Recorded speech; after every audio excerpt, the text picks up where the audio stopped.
You're watching Cox Connections, only on Cox 11. This year marks the 14th annual Scholars Breakfast, where the Committee of 200 Plus Men celebrates the academic achievement of high school students in Hampton Roads. This is one of the many efforts that this organization provides as a way to motivate and promote the advancement of the African American community. Here to tell us more about the Committee of 200 Plus Men and how it is a catalyst for positive change are James Gray Jr. and Gerald D. Tyler, both from the Committee of 200 Plus Men. Thanks for joining us on the show. Good. Thank you for having us. What a great organization, and it just does so much for our community. Tell us a little bit, James, about the organization. How did it get started? A little bit of the history, the mission. Well, the Hampton Roads Committee of 200 Plus Men was formed about 14 years ago. Initially, a committee of men in the region wanted to find a way to introduce a new college president to the Hampton Roads community. And from that successful event, they decided that it was a good idea that these men would stay together and work toward other initiatives in the community. And were there concerns in the community that this group felt that needed to be addressed that may not necessarily were being addressed at the time? Certainly, a lot of, in particular, African American males and the graduation rate of African American boys and the perception sometimes it's in the public about young African American boys, and one of the initiatives was to do something to change that, and from that was born the 200 Plus Scholars Breakfast. Well, I mentioned that earlier. What a great event, and it's been going on now for 14 years. How many people attended this year's event, and tell us a little bit about what happened, James or Gerald, either one.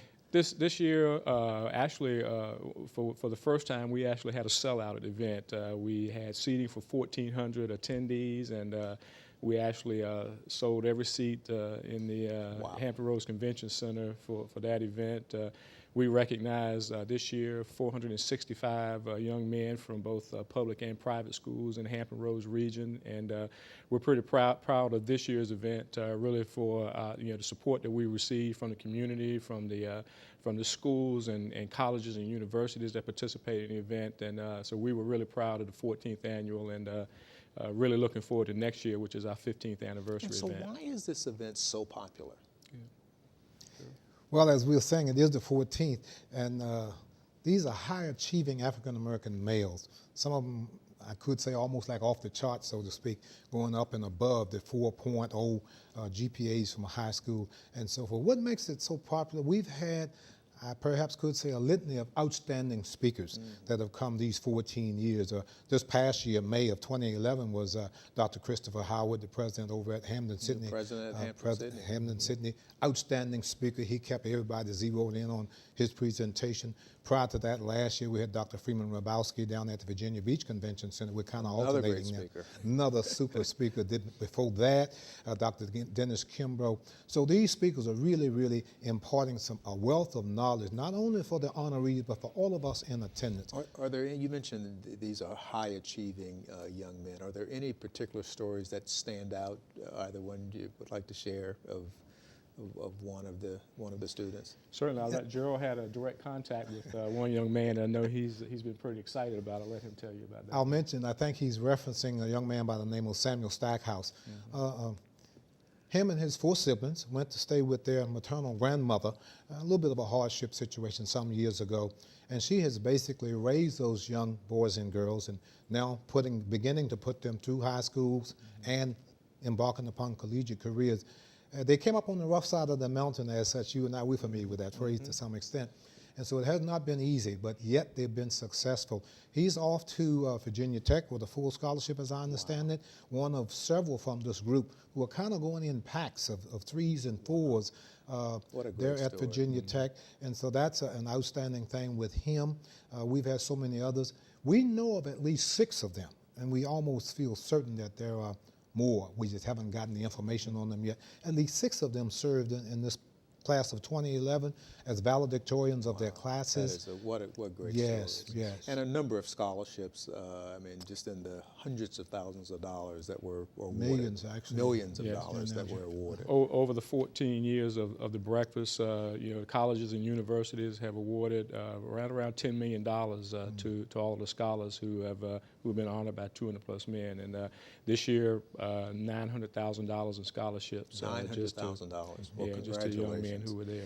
We only have a couple of minutes left. What are some of the other activities and initiatives? I mean, you do a number of things other than just the Scholars Breakfast, but can you make mention of those briefly? Absolutely. One of the another signature event of ours, which we've going into our 6th year, is our Brother to Brother Camp. We've been taking 13 and 14-year-old young boys over to a 4-day camp at the YMCA Camp Silver Beach on the Eastern Shore.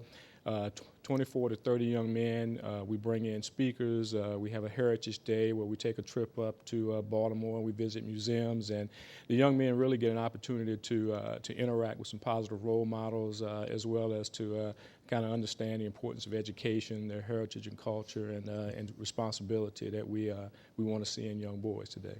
So we only have a minute left. Who are the members of 200 Plus Men? And more importantly, if I'm listening to this and I'm not a member, how do I become a member?